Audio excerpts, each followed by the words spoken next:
Hi, everybody, and welcome back to the Hive Education Edition. One thing we're doing this year that's really very cool is we are connecting studios with educational institutions for conversations around skills, skill development, and what the recruiting process looks like on the studio side and what the skilling up process looks like from the university side. So we're very fortunate today to have with us representatives from Monsters, Aliens, Robots, and Zombies, and also from Seneca College in Toronto. So I will let each of you kind of introduce yourselves. Tell me a little bit about how you interact with Houdini or what your role is at your institution or company. And let's kick it off with Joe. Go ahead and start for us. Yeah, so I'm the coordinator of the visual effects program at Seneca College, and I teach the Introduction to Houdini course. And I've been the coordinator at Seneca for the last 20 years, teaching, and I also work in the industry as well as a visual effects artist. That's awesome. That's awesome. Prabtasha, maybe you could go ahead and go next. Sure. Hi, I am Praptasha. I am the Director of HR at Monsters, Aliens, Robots, and Zombies. I have been with our fantastic company for the past 2 years, new to the industry, but it's fantastic. Awesome. Awesome. Very cool. And who do we have left? We have Gustavo left here. Yeah. Hi. Glad for inviting me to this talk. I've been at Monsters, Aliens, Robots, Zombies for the last 3 months as a effects supervisor. Our pipeline is migrating to Houdini, so effects and other departments are joining the Houdini revolution, so to speak. So enjoying Houdini all the way. I love that, the Houdini revolution. That's fantastic. That's very cool to hear. So basically, today I just kind of want to have a chat so that we can sort of facilitate this conversation around students and student skills and how junior artists or those students coming out of school end up, in a pipeline or at a studio and what that looks like. So really, I have just some questions that I'll just kind of use as prompts and we can go from there. But the first question really is, I'll make this towards Joe, so you can start this answer, and then Sure. we can go from there. But is there something about maybe your academic program that you think studios maybe aren't aware of or would be surprised to know? Like, is there something either about the school or the curriculum or a particular project or in a way that you teach at your school that's different? I mean, I don't know how different this is, but I'm always really proud of our faculty that we've managed to recruit a lot of people that are still working. Like everyone in our faculty is a visual effects artist. Like we have Mahmood who like runs the Pixamundo branch in Toronto and Montreal. We have people that are from senior positions in the studios that are in there teaching the students and just showing them the workflow that is required to get a job, basically. So that would be, I guess that's the main thing, with us. We're very much focused on trying to skill up the students so that they're able to kind of get their foot in the door as a junior artist at a facility. Yeah, that actually, I'll flip the question and put just a little bit of a spin on it for you guys at Monsters, Aliens, Robots, and Zombies. Can I just say MARZ from now on? Yeah, you can. Is that okay? I'll try. Yeah. So the question I guess I would point to you that kind of rolls right off of what Joe was saying is what pain points do you have when you're recruiting these artists that are coming out of schools? Like, do you see that there's certain skills that repeatedly that you see lacking that you wish were being more developed, or is it just access to the student reels, or just any pain points that you might be experiencing in that area? I think I'll need Gus's help here, but I'll just get into it first. In terms of the pain points being with recruitment right now, it would be about visibility, something that any studio that's not 5 years old in the industry would face, irrespective of how successful you've been. So that is one of those places where we find a problem with reaching out to the kind of talent that we would want to have in house. Again, we have had the best experience with working with people who, the brightest students. Even if they're not the brightest, all students are fantastic. We have had fantastic experience working with students right out of school. So while we want to nurture that, the fact that we might not have the best accessibility to that pool is what pinches us at times. But yeah, in terms of what skill sets would that add up to, I am pretty sure Gus would have a more convincing answer than I can give you at this point. I'll let you Yeah, take it from here, Gus. yeah. I think overall, from what we've been seeing, especially Seneca students, they come with a really nice package in terms of technical abilities. Um, Perhaps the thing that we are missing the most these days is not as much as artistic direction as technical direction. But it might not even be an issue that comes from the schools or the curriculum they teach. It's more like the background from the artists that are coming to the industry. They probably the big majority wants to do shots like cool stuff, like blowing stuff, doing whatnot in effects. But the companies are suffering from a lack of pipeline TDs, for example. I mean, there are way too many companies these days, and they are growing. And the pains of growth goes with adopting new software, having more people to manage, and to help all those people work in a very efficient way, you need pipeline tools. And this is something that, even though the DCCs and the majority of the packages are getting much better these days at integrating one with the other, having pipeline TDs is something that we really lack, and perhaps that be something that we will be pushing the schools or the even not only the VFX schools, but let's say computer science schools to adopt more Right. industry related tools in their backbone. If Yeah, that makes sense. definitely. Yeah, no, that's a really fair point, which kind of leads me into the next question I would have for you, Joe, which would be Mhm. how does your program actually focus on like pipeline stuff? Is there a pipeline, or is it just students working individually, or are there group projects, or how do you approach pipeline? Yeah. Yeah, so we started teaching an introduction to Python programming course a few years ago, and a lot of student resistance at the beginning because they come in kind of expecting it to be like a very art focused course, and it is, but we just have 2 hours a week where we're teaching them the basics of how do you program in Python, and then yeah, like they tend to not like that course, or they tend to just resist it a little bit because they fail to kind of see the connection. But we were kind of like, no, no, no, this is like super helpful, and if you understand this stuff, it opens up way more doors for you like once you're out in the industry.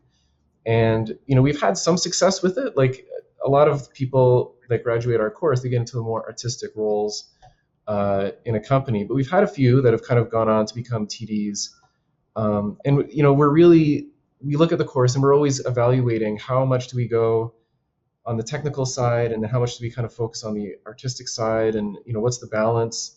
So that's something we're always kind of evaluating, because we do know that is a shortage out there.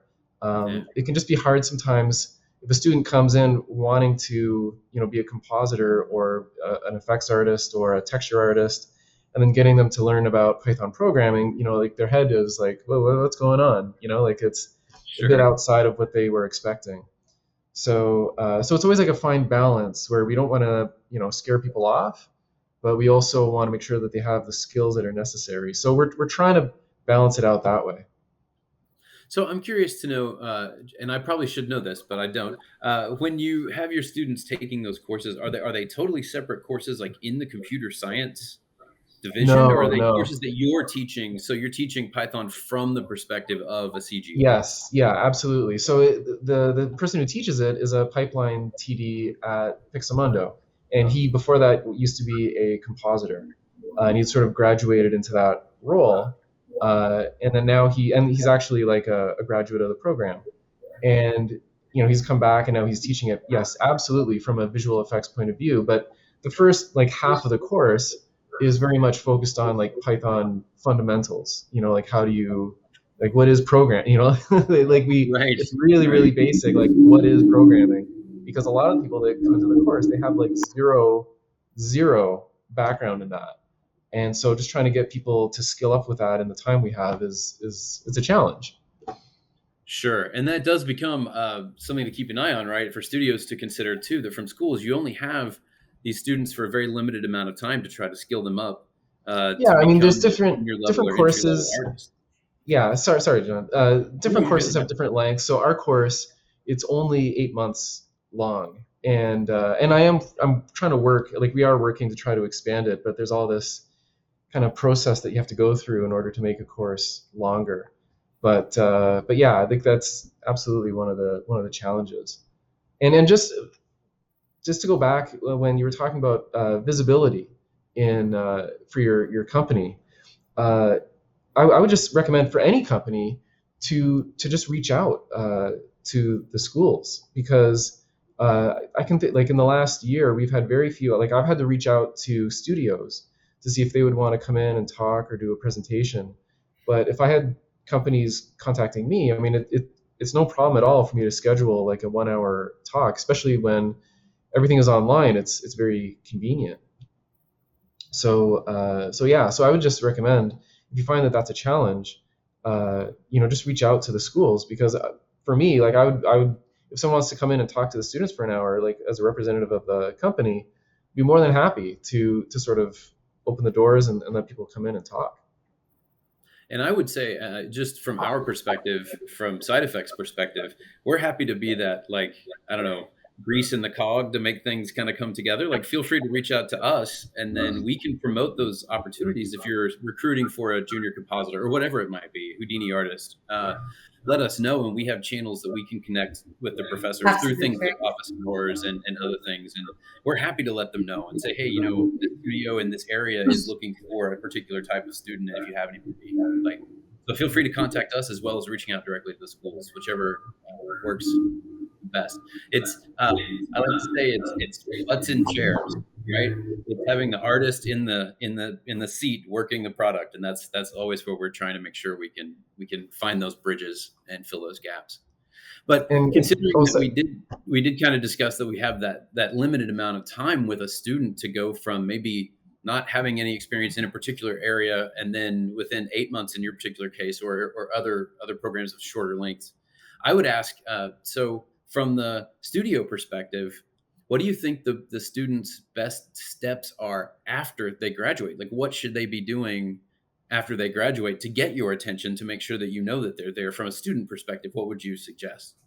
Uh, I would say that they don't have to wait until they finish, and that kind of maybe ties with both with whatever John was saying about having the studios go into the schools to make sure that the students are aware that the studios are interested in certain maybe profiles of uh, technical skills or whatnot. And the other thing is, if they can get to know the studios before they graduate, they can even get in touch with them and have, I don't know, maybe not every studio have an internship, but for example, Side Effects have a really good one. And I remember working with interns from Side Effects that were amazing Houdini artists afterwards, in the artistic and in the technical side. Same thing can happen if a student that is at Seneca can contact us, or we can contact them, and we can have them maybe even part-time, or even after hours. Don't know. I mean, there might be ways of collaborating with students and schools to make sure that people are aware of what the industry actually requires when they finish their graduation. Because by the time they graduate, they might be, okay, I just finished, I have this really cool reel, and I expect an amazing job, but I don't know what the job takes. The job is different than what you studied, like in any career. So I would say just try to reach before you graduate, because that helps everyone. It helps you grow as an artist, and it helps the industry overall, I think. Awesome, awesome. Um, so this is another one that Tasha, you might be able to speak towards this more directly from the HR and recruiting side of things. But everybody, feel free, to comment on all of these things. What are the sort of longer term skill sets that you look for when you're hiring a junior artist? Like, is it people skills? Is it more artistic? Is it more talent? Like, how do you see that? I would say it's more of the talent, because as long as a student is what would be the right word to use here? Versatile. As long as a student is versatile, is open to pick up skill sets on the go, it becomes easier for us to imagine that in a longer term. And like Gus rightly put it, the more the interaction that students have with studios, the more the scope of the real world scenario to them. So it becomes easier for them to. I have had, for example, in the past 2 3 months, we have had conversations with a few new grads from different colleges who have had some very unrealistic expectations from what should they be looking at from their first employment. So it's about, for example, we have had somebody who said that I would only be doing dust. I mean, that's particles. That's what I want to focus on. But it's like, yeah, that's great. But does that mean that you're not open to picking up other skill sets while you work with, industry experts that we have on the team?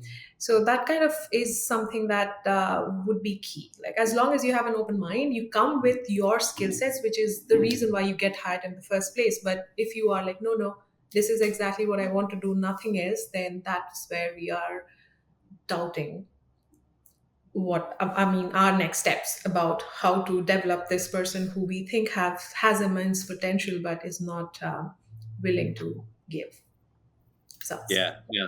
If Well, I and then can pitch you're in not there, hiring for dust, right? You're hiring for a longer term exactly. position. You're hoping that this person would join the company and grow and become part of the team and not just be the dust person, right? I was going to I mean, say exactly that. it's too early for you to become that person. You should be the one that everybody's coming to do anything that comes up. And, and that might be exactly what I was saying also, that you don't want to be pigeonholed. You don't want to, because you are a student and maybe you don't know the reality of things. So you think that you are great at this and you're going to excel at that specific thing, but you're missing a lot. And the industry requires people that are like versatile. At times you have to adapt. And also what you were saying, John, that personality is a huge thing for us when you when we are interviewing people. It's like, how does this person come across? Like working on a team, this is all a team effort.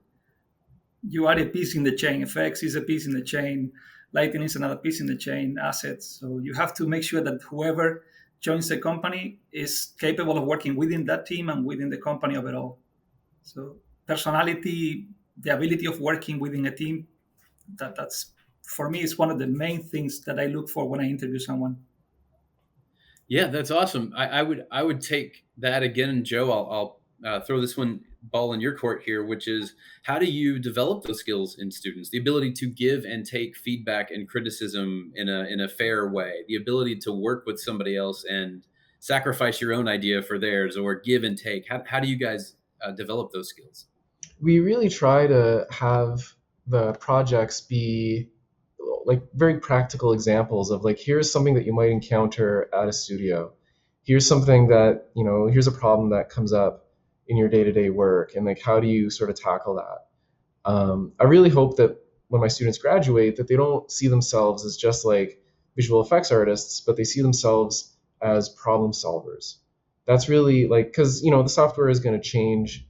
Sure. Fads kind of come and go, but if they can just be really good problem solvers, and if they can take that away from the course, I think more than anything, that would be like, I would love it if that's what the students like, we're really good at, just solving problems, because that's what I do at my job all the time. Like, like every shot is a little bit different. So, like if you can just handle that skill, I think that gets you a long way. Yeah, that's awesome. That kind of leads me into the next question. This is kind of a question for everybody. I know when we hire our interns, when our interns apply and we're watching demo reels, a lot of times we will see the same group project over and over, and somebody will just on their reel it'll say, "I did the particles at the bottom," or "I did the lighting," or something, right? So, how do you feel about group projects overall? And I asked this question with I guess something in mind, and that's, do you think that is useful for a student to have the skills that they develop on a group project or working on a group project, or would you just rather see on somebody's reel that one thing they worked on with 4 or 5 breakdowns of it and explaining it, as opposed to showing the big giant shot that's the group shot, right? So that's from the recruiting standpoint, and then from the school standpoint too. How do you find students being able to market themselves after coming out of a group project like that? that. So, yeah, I mean, again, maybe Prabhtasha, you should start with this one from the recruiting perspective. I mean, it would differ from what kind of position. Like, for example, if you're looking at filling a position right away, we would kind of be looking at an individual breakup of what you have done on screen, whatever you're trying to show us. But a group project doesn't take away from anything, as long as it's kind of delivering what it should. And tend to stay away from making this decision, and I trust all of our department supervisors to do it. And I have seen it across different departments that it varies from person to person, looking for people depending on what kind of project are we looking for, and if it's a specific skill set, then we would want to know what exactly have you worked on. But nothing too stringent in terms of being opposed to looking at a group project as such. Yep. So from our point of view, years ago, we used to kind of force the students into a group project thing, and the students hated it. It was so much resistance, and after a while, we were just like. And then also, we heard feedback from studios saying it's really hard to tell who did what, and all your reels kind of look the same. So at a certain point, I was like, okay, screw it. We're not going to do this anymore, because it was just such a pain. And of course, like, yes, it's good because visual effects is like a team sport. It's good to learn how to work with everybody. But at the same time, like, when you're applying for a job, you are applying for that job like alone. You know what I mean? And so it's really, for me, the demo reel is always like, what is it that the student, like, it's like an advertisement. What does the student know? What does the student, like, it's like you're trying to present your skills in the best possible light. So in this case, like, everything that's on their reel is something that they have done, from our course anyways. I know other courses have different philosophies about it, but it was a lot to try to pack in a pretty condensed timeline. And then we were getting pushback from the studios and from the students. So it was like, what are we doing? Yeah. I would say both work. We have to look at many different styles of presentations, and I really enjoy when a student does a super nice contact sheet with all the elements and explains what has been done, like in that manner. Also get the collaborative projects, and then when we ask them, what did you exactly do, if they explain in good terms, and we feel that they have an understanding of what they did, this is as good as having done it by himself. I don't have an issue with that. These days, when you can have kind of free profiles online and have like Vimeo, YouTubes, and whatnot, having a collaborative effort at school is great, and you can have your own stuff online as well. So I don't think that's much of an issue. Shows that you can work on a group, which is something that we always look for. So yeah. And again, maybe you have a super shiny reel, but then you don't know how to work in a group, and we don't know that. So maybe we can pick it up from the interview. So, but maybe we don't. Yeah.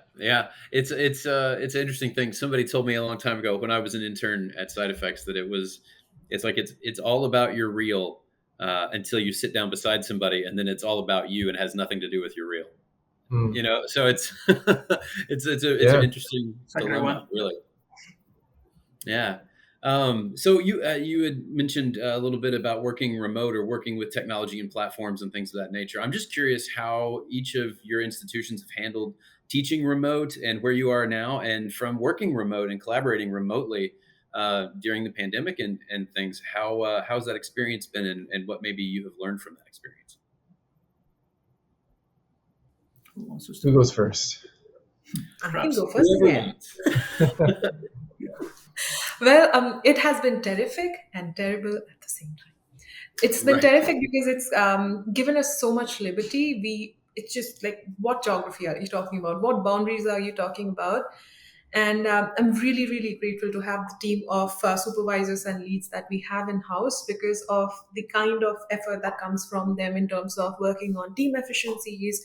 How do we get over this one hurdle, because we are all working remotely? How are we going to do our dailies with our supervisors if we are doing this remotely, for example?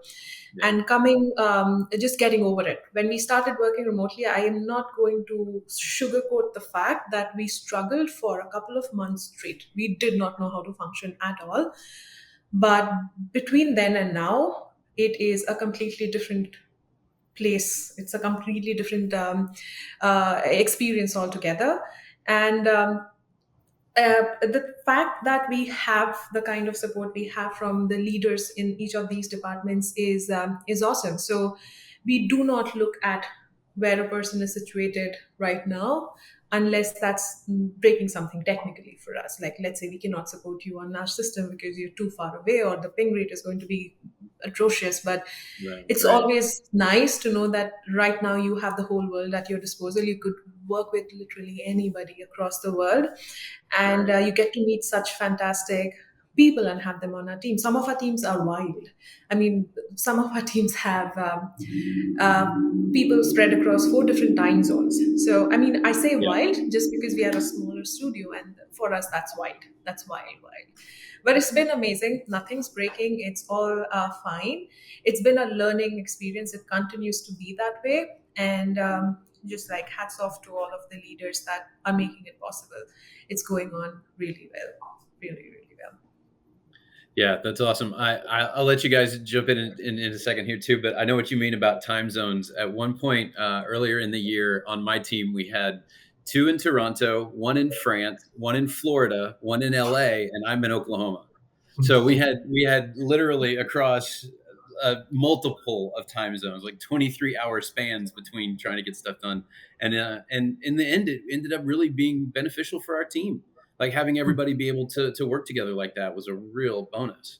So I mean, yeah, multiple time zones in one department, much less across the company. That's very cool. It's something I never thought would happen, but it's ended up being very cool. True. Yep. Yeah, and like the flexibility. I mean, at first, for us teaching, I do miss a lot of the nonverbal kind of clues that you would get when you're in a classroom. Because when I'm teaching, I can look out and I can see who's paying attention. I can see who's not getting it. I can look at their monitor and I can see like who's doing really good work and who's not. So that for me has been probably the biggest change in terms of actually delivering the content. In a lot of ways, I'm delivering as much, if not more, content than I was when I was doing it in person. And I think like visual effects artists are kind of used to learning off of YouTube or watching a tutorial, things like that. So it's very similar to that, except it's interactive. So for us, I don't think that part has been like problematic in terms of just getting the content out. But yeah, I do definitely miss the nonverbal communication that would be just from being in the same room with someone. Yeah. One of my biggest rewards for me personally when I'm teaching, if I'm in a classroom or at a studio or anywhere doing some kind of presentation, and you can literally see the light bulbs go off in people's heads, or they'll ask a question like, so does that mean if I can do this, that I could do that? And you're like, oh, okay, now you've got it. I mean, like you can see it when they pick it up and they get that next little boost of energy and excitement. And I For feel sure. it. And I miss that. I miss that very much. Yeah. I think from a like proper workflow point of view, like dailies and whatnot, the thing I kind of keep stressing to people is like show your cameras all the time. I've been in meetings where nobody had the camera on, and you go like, okay, are these people there for starters? Yeah, that's the worst. That's like, okay, are you? And what you were saying, Joe, the reactions on their faces when you are telling people, like giving feedback. If they don't get it, and you don't see their faces, you don't know, and then you end up going back and forth. Teaching, working, I think it's been like what you said is pretty much what we experience as well. Probably even higher performance working remotely than in the office. Maybe there are not that much distractions. working from home if you can concentrate. Of course, some people might struggle, and I would say it also might differ depending on the personality of each one. Some people are good at working alone. Some people really need the interaction, the social interaction. Yeah. Yeah, it's definitely been interesting. And Prabhtasha, you're 100% right. It's been wonderful and awful at the same time, right? We've all grown from the experience, though, and I think things are on the right track. Okay, I have this is I don't know, a side effects question, actually, but I'm just curious, like, are there things that you're interested in teaching in the next semester or in the next year in Houdini that maybe you haven't taught before? Any new areas you're wanting to explore? And then again, from the studio side, is there anything that excited you about maybe the new release or any particular things that you found to be most interesting? Yeah, so the hot thing, I guess, is real time. So I just was watching a bit of that presentation from the Hive the other day, where they were showing like the explosions in the viewport and then how to get that into Unreal. So that seemed really interesting. So I want to learn about that. A lot of the new KineFX stuff. So using the ragdolls and KineFX, the tissue solver, all that stuff looks great, and I can't wait to get into it.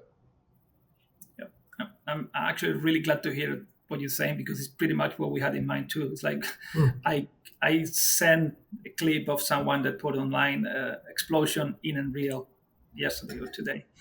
I did the same, and I've been talking to the rigging team about KineFX and what looks that is going to be becoming. It seems amazing to me.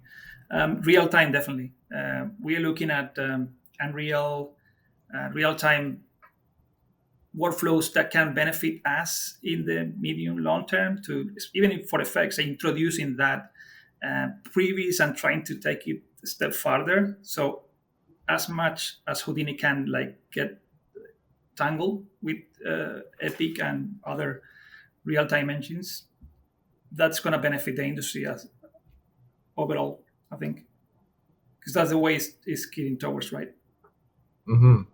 Yeah, I'm so happy that Houdini has decided to embrace Unreal or the real-time engines rather than try to see them as a competitor.